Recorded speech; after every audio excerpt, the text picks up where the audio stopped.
Welcome to the CBC podcast, everybody. We are back once again, and of course, you guys can follow us over on Twitch Live, where we're doing this on Wednesdays before you guys see the podcast on Thursdays on the main channel. And of course, I am your host, Armin. You guys can find me at Arminies and at Comic Book Cast. And I am here with Mitch. What's up? You can find me at Mitch692. So, Mitch, before we started this, I was telling people, in case there's some problems with the stream, it'll be interesting because things are weird at my end. So if things go strange for you guys on the stream, don't worry about it. It'll be fixed by next week. We just don't know what the problems are. But yeah, overall, it's been a light week in news, I want to say, because pretty much the big topic around town is all the Disney stuff and Solo, and there hasn't been too many rumors or anything since we're past Infinity War, you know? So it's like, what, you know? Bottom of the barreling, I guess. That's every week, really, isn't it? Yeah, kind of, yeah. It really has become that, though. So, overall, you know, looking at, I guess, the bigger picture here, the first topic we're obviously going to talk about is going to be Solo, a Star Wars story, which is, of course, going to be our spoiler cast on it. So, yes, we will be spoiling elements of the movie, but as it stands, I don't think there's too much to spoil that hasn't already been out there, and you kind of know how the story goes. So it's like... There's one spoiler for this movie, and everyone plastered it on the internet the second this movie came out. So. Well, what was funny about it is IGN's main article was, "You won't believe who appears in Solo, a Star Wars story," with the picture of him. Yeah, and I was like, that's interesting. That's a good way to go about it, I guess. There's another one as well. It's one of the big ones. It's like, oh, Darth Maul's in this. It's like, oh, thanks. I needed that one. Oh, God. So, yeah, we're going to talk Solo, a Star Wars story now. There's not really too many spoilers to talk about here, but let's just get into it. So, Mitch, what did you think of the movie as a whole? I stand by everything I said before. Everything I said on here, I stand by completely. I enjoyed it. It's a fun 2 hours. Like, yep. It's kind of an ugly movie because it's all backlit and everything. Oh, yeah. Apart from that, no, it's fine. It's fun. It's not going to change anything, but it's fine. Okay, now, how do you compare it to Rogue One? Because I know you have your problems with that movie. Oh, it's far better than Rogue One. Okay, so that's what I thought, too. There's actual characters in this for a start, so yep. Like plus. So that's the thing. I know a lot of people want to be down on this movie, but watching this movie, it's a fully serviceable film, first and foremost, and it does a better job than I would say Rogue One at establishing and actually has characters. And what I think is really great about it was that Alden comes out there and I think he shuts people up about not being Han Solo, because there's moments in this movie where he's like talking at the side of his mouth, and the way he's moving, the way he like just moves his eyebrows when he's talking. I was like, no, dude, that's Han Solo. Like, you can understand why they had a coach on set for him, because they wanted him to convey some of those mannerisms of Han Solo, because he is a totally fine actor in this, and the fact he has to mimic someone yet make it his own, I think he kills it with the role. Like, I thought he did a phenomenal job. Speaking of the mimicking stuff, a lot of people are going, oh, like, him and Donald Glover, they're just doing impressions of everyone. It's like, yeah, that's kind of the point. They're the same character. Yeah. Glover's doing a Billy D impression because Billy D was just Billy D when he played Lando. Right. Why would you do anything else? But no, they did fine. I think that's a great way to describe it. It's like, no, they did fine. What they had was fine. I thought the worst character, honestly, was probably Kiara. Like, she didn't have much to do, and I feel like they probably cut out some of her elements. It was like, yeah, we don't have much for you to do here, so just cut out some pieces. Yeah, they cut something out. Well, they cut the entire 3-year thing out. Mm-hmm. It's like, oh, the most interesting part, let's just move past that. So, okay. Right. And it's not just that they cut that. It's like, when I look at it, right? I'm looking at it, I'm like, she's like, you won't believe what I've done. I'm like, well, maybe if I kind of had an idea of what you've done, maybe you come out and say, being like, you know, I was sold into, like, slavery, and that's what I've done. That's why I'm branded. We never get that moment from her. So if we could have had one or two of those moments where we see the dark side come through her, like not like the dark side of Force, like the darkness of what she's become and how different she is now, I would believe what she does at the end a little bit more. But in this, up until that moment, she seems like the same person. She's like, "Oh, I'm going on an adventure. This is fun. This is what you promised me." I was like, "Oh, okay." That's even like Han doesn't really get developed all that much. No one really does. They're all the same people at the start of the movie. Oh yeah, 100%. Han is the same at the start as he is at the end. Yeah, like the only change is that Han knows a little bit about the world he's just got himself into. Mm-hmm. Still the same person. Yeah. Yeah, and that's one of those problems that I had with the movie. But overall, when I like look at it as a whole, I find a lot of enjoyment out of it. And not just that, it's when it comes to the whole aspect of how we're dealing with these characters, I guess, right? And how we want to deal with the story and where these characters are going. Like, for the first time in a Star Wars movie, Chewbacca has something to do. Yeah. Like he actually has a story. Like the first Disney Wars movie, got something to do. Well, even in the originals, I would say he was always just the sidekick, like pet guy. Yeah. Like he never had much to do. He was always like, "All right, Han, what are you doing? I'll follow you along." I was like, "Oh, okay, I guess." And now it's like, I'm gonna follow you, but I might just go over here for a second. Right? Yeah, that was quite an issue. So, or he'll just get chat with him as weird. I'd love to know where they got the idea for that from. Yeah, that was a little weird. Like who in that room went, like, I know, we're gonna have them shower together.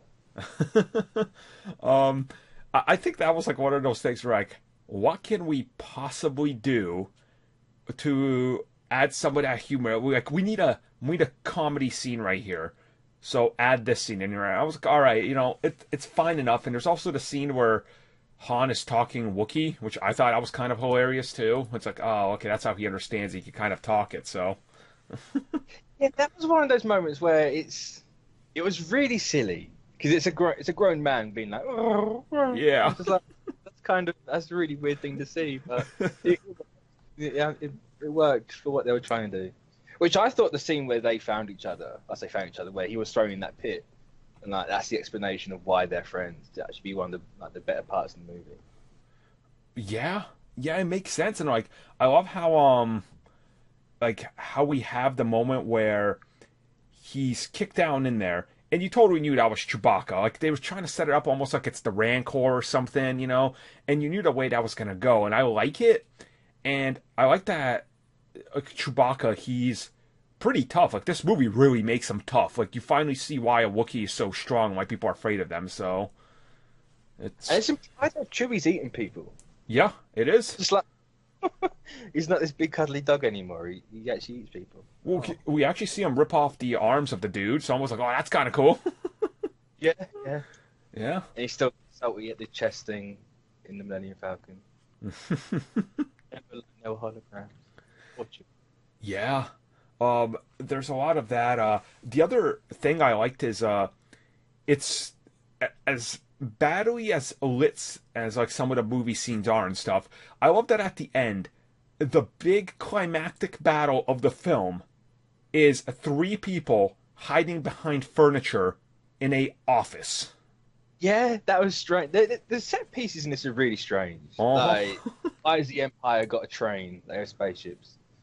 It was a cool set piece, but like, why did Sandy Newton have to die? She did nothing. I don't understand why she went. And yeah, the whole office thing is just like, okay, it was fine. It was nothing amazing, but no, like, because you could tell that suffered from the reshoots, and I got the we know that there was different pieces to this movie.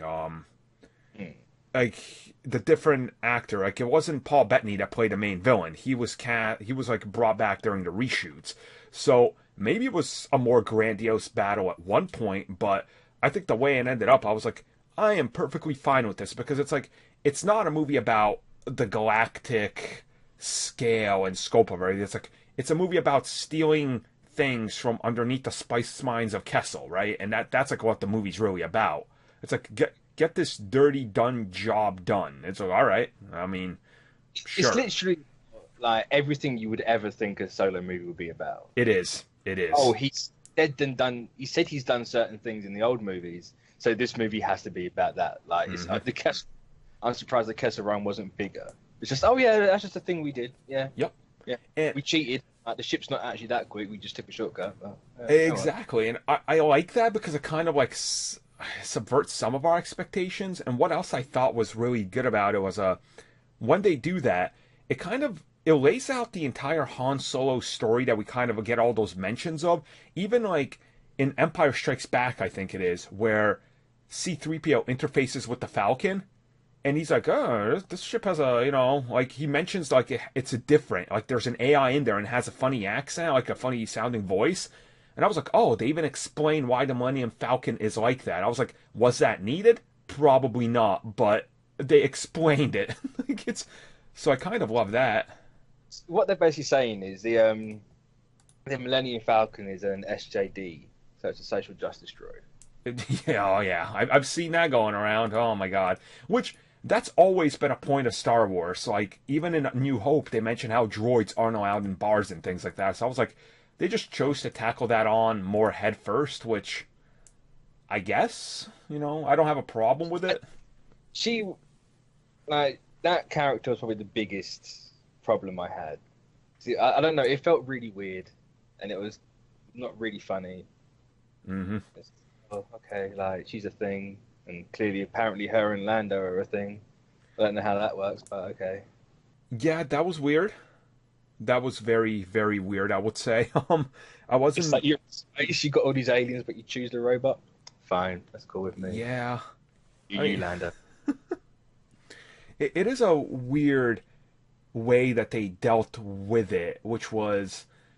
But it wasn't like fully implied. It's like that Orlando, because people are like, oh, he's Pan, this and that. I was like, I mean, he literally calls the droid that's pouring him a drink, babe. I was like, all right, it's he's talking like that to everybody. And when you go back and watch Empire Strikes Back, it's clear as day he's a womanizer, and they've made that a point of being like, yeah, we kind of just based him on a womanizing character back in the 70s. I was like, well, yeah, it kind of shows in there, so they kind of just stuck with that here, if that makes sense. Oh, yeah, yeah. I mean, it's part of his character, isn't it? Like, why? Right. I'm sure these days you could maybe try and shy away from it, but why would you? Mm-hmm. Why change any of that? Which, honestly, I think was pretty good how they handled Lando. I thought Solo was great. Chewbacca. Woody Harrelson's character. He was Woody Harrelson-y. Yeah. No doubt he'll character in Venom, so yep. And I guess there's a lot of the other like additional stuff to kind of flesh out somewhat of what this universe is. We finally see Corellia. It's cool. Yeah. It reminded me of Coruscant, just not as high rising buildings. So like the dingy parts of Coruscant. I would say I saw it, but it was so dark. It's just like, okay, no. Everything's all backlit. Once I saw it in 2D, it was a lot clearer. Because 3D, I was like, oh, God, everything's so dark and like, there, I guess, is the best way to explain it. But I think Solo, as a whole, it's a movie I enjoy. It felt a lot more like an Indiana Jones space adventure than anything else. And I think that's why I enjoyed it so much. Yeah, it definitely... No, it's kind of like what I've been asking for at the same time, not been wanting. Like, it's the typical, it's everything going into it because it's the obvious stuff they're going to do. Yep. But at the same time, it's that very far removed. Like, you could quite easily take Han out of this movie and it's still a good movie. Oh, yeah. And still be a good Star Wars movie. So it works in that aspect, and I'm happy with that. Exactly. And they also do those things that we make fun of other things doing, where it's like, they mention something that's so obvious that it's pandering to the people that know it, and then they literally almost look at the camera and pause for 2 seconds. Like, Beckett's at one point, he's like, I hear there's a guy on Tatooine. And the Solo's like, why Tatooine? Wow, he's running up a mission. I was like, come on. Like, come on, guys. Yeah, there is good moments. Like, really?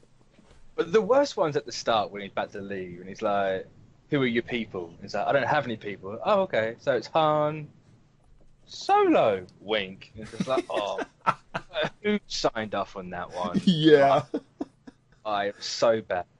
Yeah, it's so weird. And then going on to, I guess this is the big spoiler. If you're here so far, you've probably seen it everywhere, but Darth Maul is in this movie for 15 seconds, and he just goes by Maul now, and he's the one that runs the Crimson, I guess, drug empire, or Crimson, whatever you're going to call it.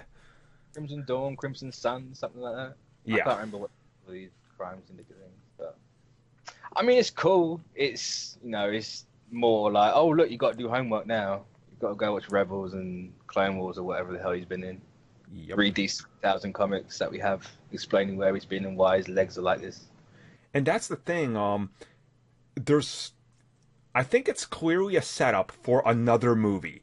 And I think they're probably going to do a Maul movie, because if they don't, then that's just a dead end, because there is no way Han Solo can face Darth Maul or ever come into contact with him, because then he would know about the Force, he would believe in it, because all that back history would be dropped. So I think this is definitely setting up another movie. We're probably getting a Maul movie or something along those lines where they're going to go into it, because Solo sequel with Darth Maul doesn't make any sense at all. It can't even fit the canon. It just doesn't make sense. So Solo doesn't make sense because that box office is an oof.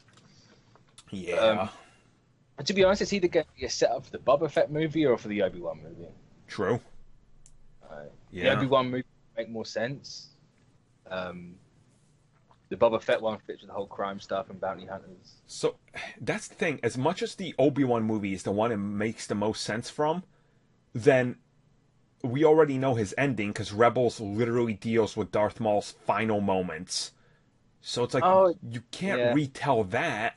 So it's like, is it just before Rebels ever takes place, they're going to do an Obi-Wan Darth Maul? It's like, they meet each other, then Darth Maul survives, and he goes away, and then people are like, oh, they're going to be a sequel. It's like, well, no, he dies. Like, it's such a weird situation. Unless Maul literally ends with them recreating, like, the scene in the Obi-Wan movie or something, or the Maul movie from Rebels, which would kind of, I guess, be cool, but then there's so much backstory you have to dump in exposition. It's so confusing. I don't even know. You just take the comic book editor notes, and you just have a little box pop up being like, check this out. This happened here. Yeah. Movies work. Like, here's your homework. Like, do this. Watch this thing. Read that.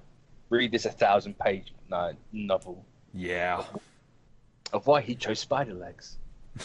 Oh God, I remember the spider legs. I hated those things. Ugh. Like the normal 2 eggs on him, which he has in this movie. So, well, I guess we'll find out more about Solo sooner rather than later, and what the future of that franchise is, if anything. I mean, I don't really know. It's tanked unless like it has legs, which we don't tis for more. The biggest argument I make is Captain America and the first Thor were never big hits. They barely made over their budget to make a small profit, but Disney recovered and they stuck with them, and they made money. Like Ant-Man only made like $50-60 million in profit. Doctor Strange like $100 million. If Solo can even pull out a $50 million profit, I think the franchise will continue. And I think it has ability, because there's nothing in the next 3 or 4 weeks. So it might have a shot at maintaining some stability in box office, but it's a matter of if. Isn't Jurassic World out soon? It's out 3 weeks, 2 or 3 weeks, yeah. 3 weeks, fair enough. My only thing with comparing it to the Marvel movies is it's not a Marvel movie; it's Star Wars. Yeah, that's the only thing. Do you want to compare it to a Star Wars movie that didn't do so hot opening weekend? I think it was Revenge of the Sith, which opened up on Memorial Day weekend, made about $1 billion, but then went on to make 900. So it's not necessarily the end for this movie. You have to wait until it does finish its run. But at the moment, especially overseas, it ain't looking good. Nope, not at all. Not at all.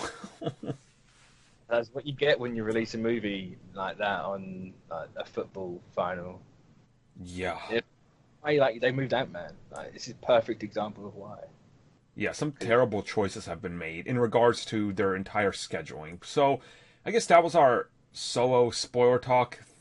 So yeah, topic number 2. Let's talk about the death of the original Avengers and all the latest rumors in regards to the MCU and the future of it. So there was this report that came out that pretty much everyone but like 2 Avengers is gonna die in Avengers 4. You believe that? Because I feel like it's probably true. I don't believe it. Not for a second. Because we know if that is the case, then one's Black Widow, so who's the other one? I would say Captain America. What's to survive? Yeah. Really? Yep. With everything like, no, I'm done by. I honestly feel like he's probably the one most willing to come back and ask for a reasonable amount of money, because Robert Downey's going to keep doing like the Sherlock and stuff, so he is going to want 50, 60 million a pop. Chris Evans is probably topping off at no more than like 15, 20 a pop. So it's like, you keep him around and you can just get him another ton of contracts to be like, here, appear in all these other movies and carry on Captain America. Because he's really been, his story's the one that like reverbs the most through the entire MCU. So, but wouldn't, like, you know, with Cap you have two options to carry those movies forward. You've got Sam and Bucky. Wouldn't it kind of make sense for Thor if they are going to kill off all but 2? Oh, true. Chris Hemsworth don't got a single franchise under him. No, he would be far cheaper than Evans. Yeah, so. That is true. You've got more potential with a Thor story going forward. Right. All right, so as let's talk about that, where would you take Thor after this? Like, what do you do with the character? I don't know. You could maybe do like a Beta Ray Bill thing. Do like what I'd love is if you did like the Jason Aaron Thor and you made it like the 3 stories in one, and you have present, and you can go right back into Thor's past, and then you can go far with old King Thor. Dude, that would be so ambitious. It would be, but it would work. It would make Thor different. Oh, it would. It's like, no, you like this Thor, we're going to change him again. Yeah. I'm at this point right now, though, where I'm like, do they really need to, though, like,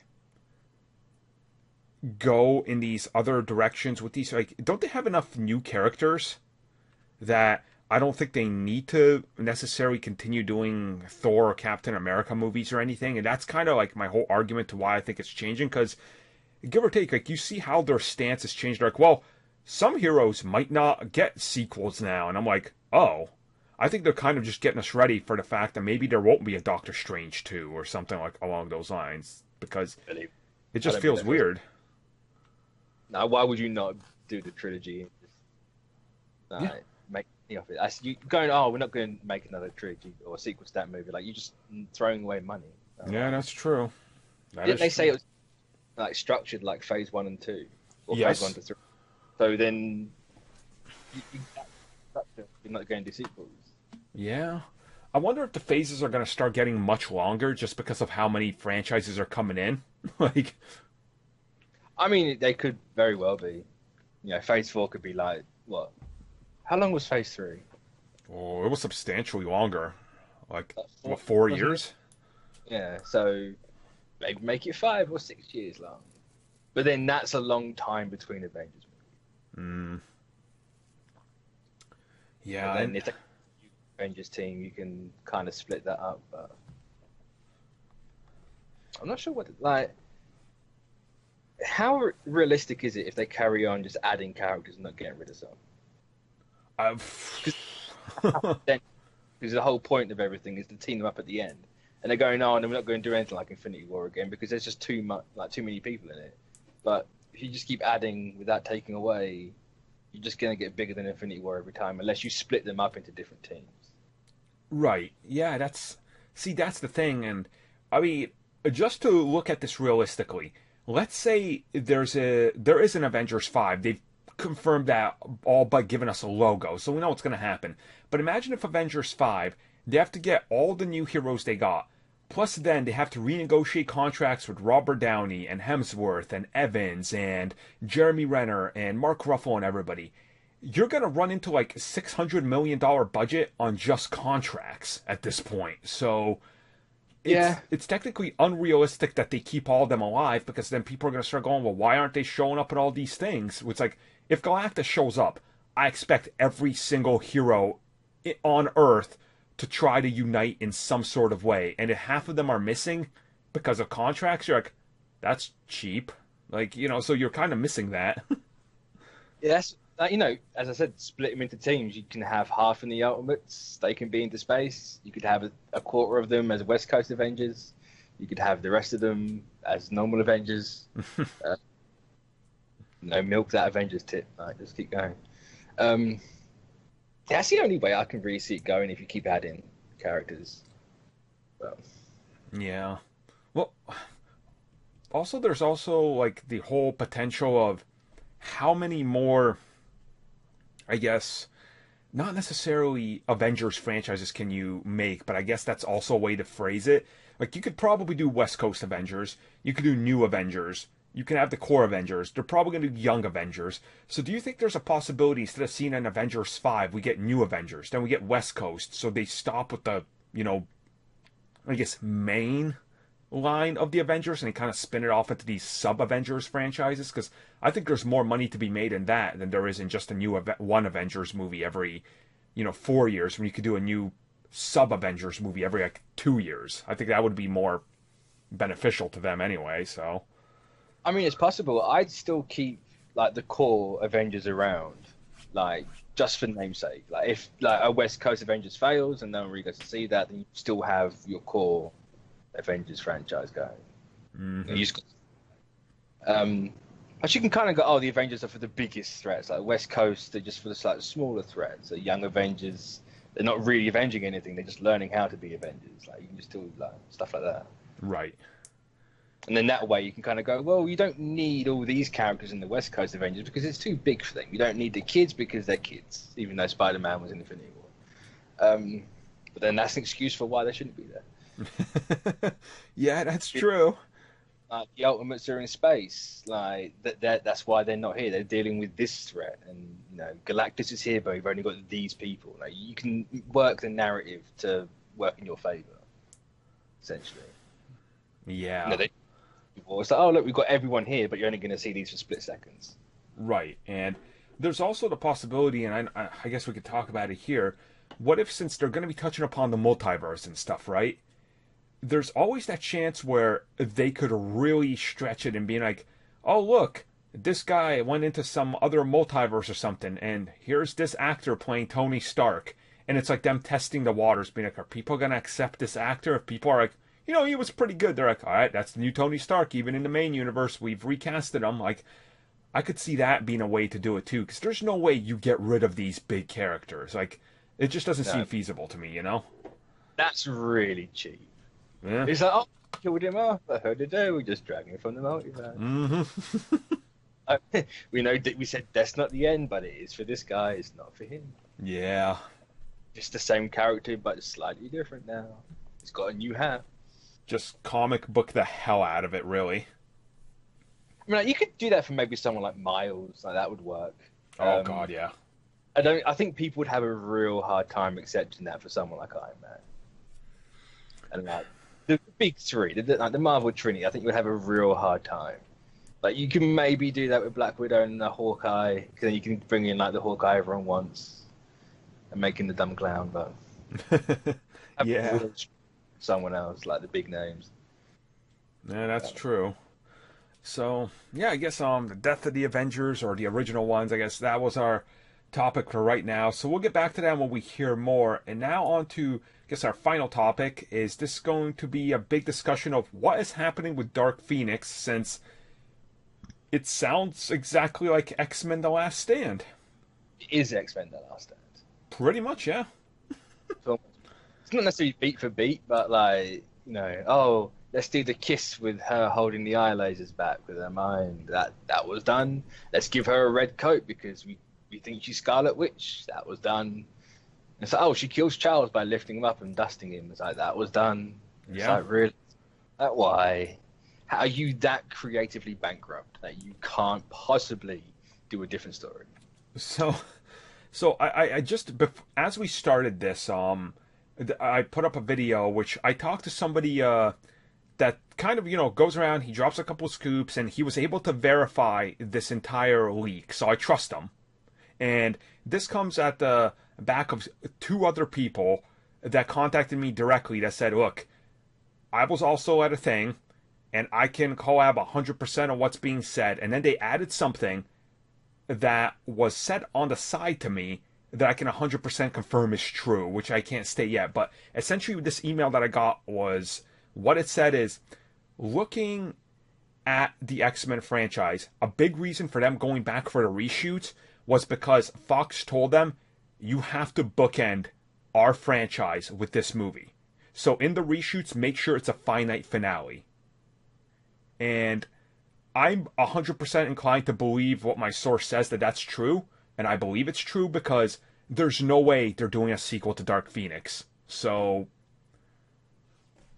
I think it is ending with this movie. Yeah, I think it's definitely going to be the last one. Yeah. And it should have been the last one with X-Men 3.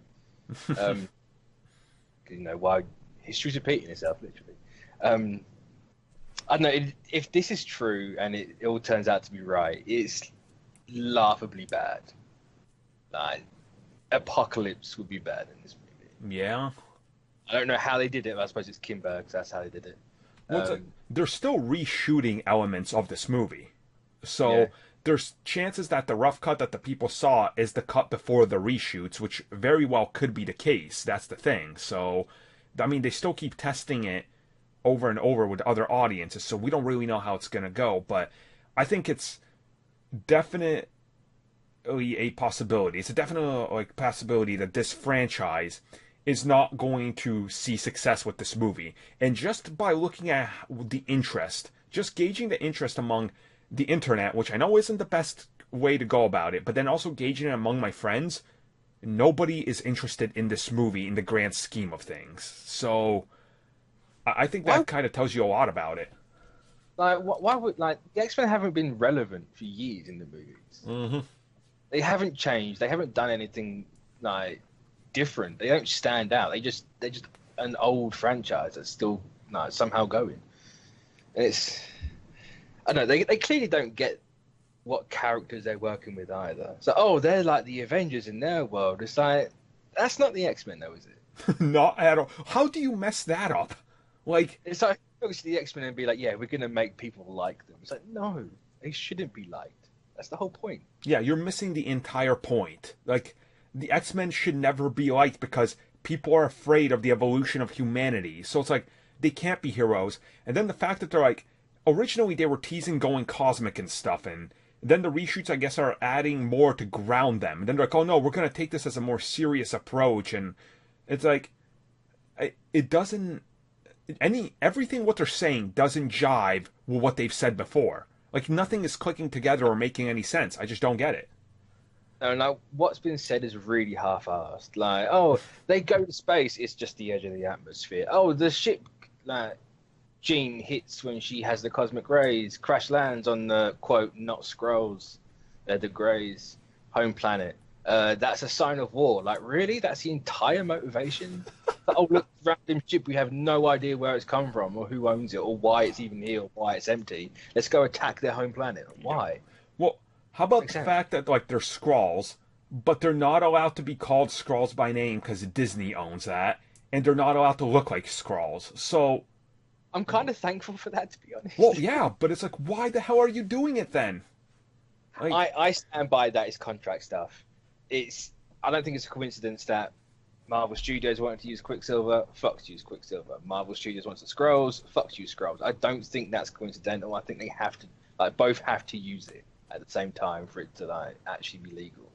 Mm-hmm. I could be wrong on that, but that's just how the dots line up for me. But no, they have telepathy as well apparently in this, so they're clearly not Skrulls. The only thing relate to Skrulls is the transforming stuff they do. Well, that's going to relate to them, so it's fine. But. Yeah, and I was directly told by one of the people that he said Chastain looks like she's wandering on set, confused as to everything that's happening in the movie. I'm like, I could believe that. Yeah, I would be too. It'd be like, what's going on? Why? Who's directing this? It's clearly not Kinberg. He can't direct. He can barely write. Right. Yeah. Like, it's money. Where's my paycheck? Right, let me get out of here. It's disappointing because in the hands of a better director, Matthew Vaughn, if they would have let him stay on for his vision of the trilogy, starting with First Class, I think we could have at least had competent X-Men movies, but they've really just derailed. And going back and watching Days of Future Past, I enjoy it more than I initially did, but that's only because Apocalypse is so trash that everything looks better compared to it. So it's like... I haven't watched that movie since the Rogue cut, and I ain't planning to. So. Oh, I've never seen the Rogue cut. I refuse to watch that. No. It's like 5 seconds where they go save Rogue, and it affects nothing. This was something. This was worth it. And everyone's like, "Oh my god, it's going to be so good." Is it though? Yeah. But no. My only problem with this is, like, they're doing Phoenix again, and the rights are going back, so that means we're never probably going to see the Dark Phoenix saga done right. Because Marvel's going to be like, "Oh no, we've already seen that done. Like, look at Spider-Man. Let's just skip over everything that's been done before." It's just like, oh. Okay, so I could go with that, but here's the thing. I think they could legitimately put the Phoenix Force into something else first. Like, put it into the Eternals movie or something. Like, I think they could change it around enough so it has its origins based all the way back in the day, like the ancient entity that it is, and stick with it. And I think in enough of a way they could change it, but don't ever give it to the Phoenix again. She should remain the Marvel girl for the rest of, like, her MCU existence, for all that matters to me. Her name was Marvel Girl, right? Or am I confusing her with something else? She had the stupid, like, pointy domino mask. Yeah, that's it. Yep, okay, so I'm right. It is her. Okay, good. Whew. That lime green skirt and everything. Just like, oh god, who designed it?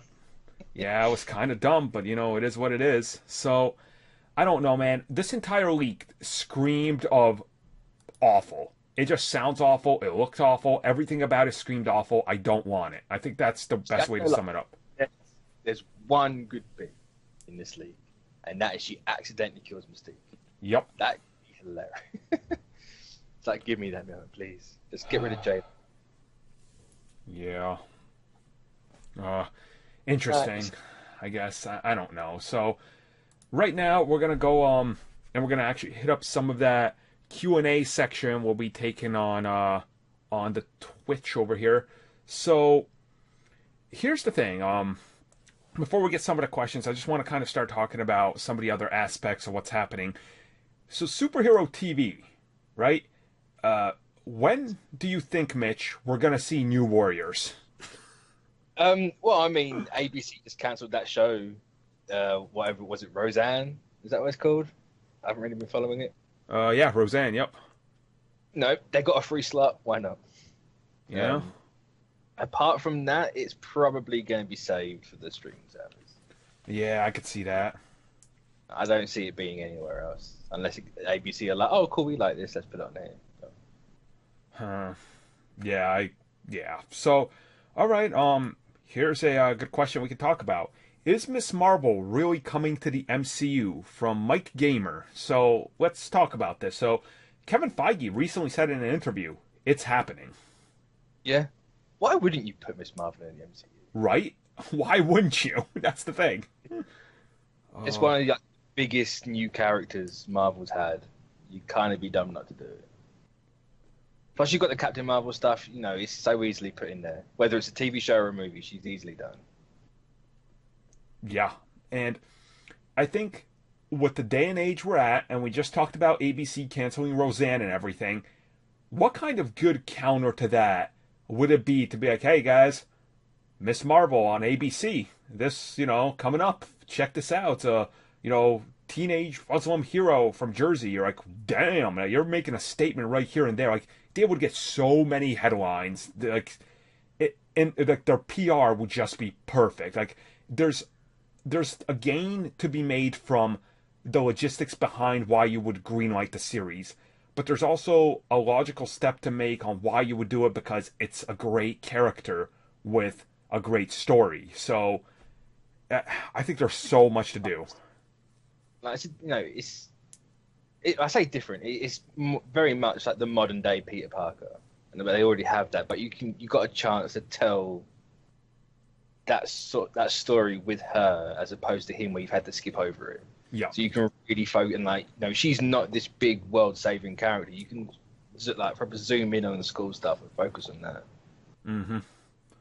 Yeah, see that's exactly how I see it. There's so much to this character, and it wouldn't surprise me if she shows up in Captain Marvel 2, but it really wouldn't surprise me if she showed up as a student in Spider-Man 2, and then they spin her off from there. Like, I could really see that happening. Like, Kamala's just a student, we're like, oh damn, they dropped that Easter egg in there, and then, like Agent Coulson, here it goes, spinning off, so... Yeah, even though that'd be a bit weird, like having all the superheroes in New York come from the same school. Yeah. Like, Superman theory. Like, this school is making these superhumans. What's going on? Yup. So here, let's talk another one as part of our Q&A. So A. Conda talks about James Gunn and Mark Hamill getting together.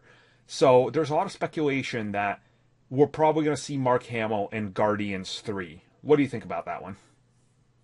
I'd be down for it. I'd be slightly bummed because I want him as like Kingsley as Hobgoblin. So like on the flip side, he'd make a good gardener, as everyone says. You could make him Vance Astro for the original Guardians. Mm-hmm. Well, so the thing is, people need to understand that Mark Hamill isn't that expensive to get. He was on a bunch of Flash episodes. He voice acts. Like, he's willing to do jobs for cheaper as long as he enjoys them. And I believe Marvel will give him a pretty good amount of money if they want him. And I could honestly see him as making one of those smaller cameos, but I could also see him as, like, being some sort of elder or maybe one of the, like, in some way related to the Collector and someone like that. Like, I think he could really ham it up and deliver a crazy role just like, any of the people in the Guardians so far, so... Yeah, he definitely fits that like elder aesthetic, whereas the old eccentric actor that everyone knows. Mm-hmm. They're all, you could use Mark Hamill as a way to like delve into their sort of story more. The Collector's. I assume the Collector's dead now. You don't see him, so I kind of. Yeah, it's kind of played around because the whole reality shifting thing. So that's like the thing, right? I think Mark Hamill could be cast in literally any role you toss him, and I think he will take it and make it his own. And remember, a while ago, there was rumors that he might have been already auditioning for something for Marvel, and people speculated that it could be for Spider-Man 2 as Doc Ock, and we don't know about it. So I'm willing to believe he probably has auditioned or been offered roles for Marvel Studios probably for the last couple of years. He just hasn't taken anything due to, like, having to do Star Wars and other things, but... I'm willing to bet it's going to happen sooner rather than later. I'll say, if the dude does Big Bang Theory, he'll do the Marvel movies. So. You set a low bar with Big Bang Theory, so it's only going up from here. Yeah. Oh my god. Is that you that desperate for money, or are you just not like, you just want to do something? Whatever. Mm-hmm. There's a lot of like, especially in the cosmic era, you can make him the champion of the universe. Do that. Do something really crazy with it. Or the Contemplator. I do that. Right. Yeah. Making one of the obscure elders. Not that they're obscure enough, but... That would be cool. Honestly, I think Mark Hamill could be cast as something crazy out of left field we don't really see. And if I had my thing, you said, maybe Hobgoblin. That's the exact way I would go. Because could you imagine Mark Hamill on a glider chewing up scenery? That would like, life has fully come to just like reward us at that point. Like, that would be so good. You got him on the team with Michael Keaton and Jake Gyllenhaal. Like, that movie would be something. Mm-hmm. I had a really good idea of what he could be, but I'm forgetting it. Make him like the In-Betweener or the Beyonder. Oh my god, the Beyonder would be perfect. I'm pretty certain the Beyonder kind of looks like him, like the original Secret Wars one. So. Yep. Or like the 90s cartoon one, which is what everybody knows him as. You just shove Mark Hamill in a silver suit and he looks identical. Yep. Even that crazy hair. So I'd pay money. I'd pay good money for that. Oh, yeah. So actually, here's another question we have, but we can kind of go with this one around and kind of just make it a whole discussion. So John Moore 93 asks, Rhodey getting his own trilogy with Iron Man enemies, or villains technically. Do you think they would greenlight it? Now, I kind of want to roll this into what other characters that they have do we think they could go into trilogies? Because Rhodey, as we've discussed before and it's been announced, they originally planned his own solo outing, but then his involvement with, Iron Man 3 derailed that. So I don't think we get a War Machine series anymore. That's out of the question at this point. No, I think for the original Phase 1 guys, it's going to be quite hard. Apart from Black Widow, she's already got her movie going up. I don't see them going back to old ideas. It's all going to be about going forward. I wouldn't mind a Road trilogy. I'd watch it. I don't really know what you do, to be honest. You throw in Zeke Stain in there. Why not? Apart from that, I'm not sure. Maybe the Mandarin, you can finish that off, because he was looking for him during the events of Avengers 1. True. Yeah. But I really don't know what you do for a War Machine movie. Yeah, it's I don't think people would want one, to be honest. That would be a hard sell. So I like War Machine a whole lot. I really like that character.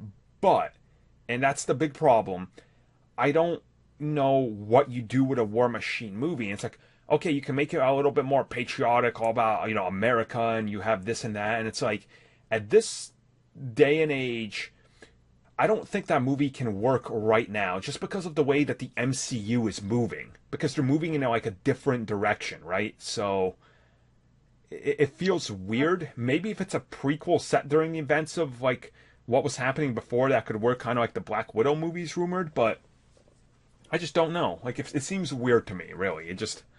I don't think you can make it work today. But, I've been proven wrong before, so I don't know. I'm going to say army guy in massive WMD going to different countries blowing shit up. Might not fly today. Yeah, that's a little on the nose and close to reality, if you ask me. But that's, it is what it is. And then I guess talking about some of the other MCU characters we currently have, do you think there's anybody that could spawn their own trilogy that they can move forward with? Obviously, Black Widow, I think, is a contender. But other than that, is there anybody you think could do it? See, Black Widow, I think, is the only one that we were talking about earlier, where they're saying they might not have sequels to movies. I think Black Widow might be that one. I don't think she can hold a trilogy down. Do any of them what we have now? I don't think Hawkeye could. Hulk, maybe. Hulk at the discretion of Universal, those a-holes. Jesus. I don't know. Because a lot of them have been built to be side characters. Or supporting characters, not side characters. Actually, why am I sitting there thinking, give me a Scarlet Witch movie? Yeah. Absolutely. On a trilogy. 100%. You can do some crazy stuff with that. And if you get Quicksilver back, you can do Quicksilver. Oh, yes. Yes. Give me a Scarlet Witch and Quicksilver movie. Mm. Apart from that, outside of Doctor Strange, Ant-Man, because they're going to get ones, Black Panther's going to get ones clearly. I don't know. Yeah, it's a big old blank I draw. I don't know which way you really go. It's just yeah, I guess. It's just put Eternals. You're no doubt probably get a trilogy out of that. Yep. You can spin out the original Guardians and go that way. True. Yeah. So Nova, there we go. Nova. He's probably gonna get a trilogy if he ever gets off the ground. Is that a pun? I don't know if that's a pun or not. Sort of. I mean, half lazy pun, I guess. And the human rocket get off the ground. Find out. Blah, blah, blah. So they do a Nova movie. It's such a weird place at the minute. It is. Would you have to do like a prequel, or would you have to like? I think, like maybe the Nova movie leads to the destruction of Xandar, and like that's the movie ends. The third final act is Thanos destroying Xandar, and Nova's created, but he kind of survives just by like being tossed into space or something like that. Because it feels like that's what it would have to be, right? You could kind of do is have the start of the movie be that. Yeah. When Thanos is there, and they're like, "No, get the Nova Force off, get it away." Like it's a prototype; it doesn't quite work yet. And they throw that dish rag around as a bucket. Oh, yep. It'd be a weird one to make that to work. But... Get Namor. Womp womp womp. Ask Universe. Yeah. So, I guess that'll end it for our Q&A and bring us towards closing the show. So, we took a couple Q&A questions. Obviously, we had the main topics. So, like, this type of show during the weeks, guys, when it's lighter on the stuff and we don't want to really scrape the bottomest of the deepest barrel possible, we're going to offer more Q&A, which now, since we're doing it on Twitch like this, it actually opens us up to longer podcasts that are about the hour mark, which you guys seem to enjoy the most. And definitely, if I look at the statistics, these are the type of podcasts you guys like the most, so we'll try to stick with it, the hour-ish length, because I get it, it's a good, whatever people listen to us during. What do you think people do when they listen to us? I don't want to think about that, to be honest. They're, let's see, no. Contemplating life. Yeah, let's go with that one. What have I done with my life that this is what I'm looking forward to? Oh, no. That's cleaner than what my initial thought went to. Definitely. Same here. Same here. I don't want to think about that. Why I went to that, I don't know. Don't ask. Yeah. Gotta check out Armin's Insta. Look at him. He's so greasy. Oh, God. Oh, God. Oh, CBC fans. You guys are something awesome. So, thank you guys for joining us for this podcast. Obviously, if you guys follow us on the Twitch, it's coming at you a day earlier than it is on iTunes and YouTube. So we're rewarding you here on Twitch. So you guys can, of course, check us out there. It looks like it's going to be Wednesdays between 12 and 1 now, because that's what we're aiming for, because I had a major change up in my work schedule. So Wednesdays now, it's got to be the recorded instead of Thursday. So hopefully the fans can adjust to it. And, from then on out, we'll see how it goes. And, well, we'll make it fun. I actually am lining up a few things to give away on the podcast. So, yeah, it's gonna be good. It's gonna be good. I think this live format will work out for us. So, yeah, make sure you guys go follow myself once again, Arminis at I guess I'm on pretty much everything with that name. So just search for that pretty much on everywhere. And of course, Mitch joined me. Mitch, tell them where they can find you. Mitch692 on Twitter.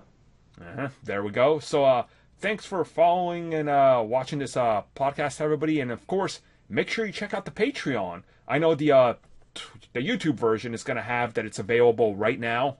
Logan, audio commentary. That's going to be one of the first things that pops up when the episode goes up. But you guys can, of course, check that out on Patreon. Logan audio commentary out now. And it's a good one. Me and Mitch really go in-depth in that movie. Like, I'm surprised how much we were able to pull out of that commentary. Especially with my daddy issues kicking in. It's like, no. Daddy, why? So, once again, thank you for joining us, everybody, and we'll catch you all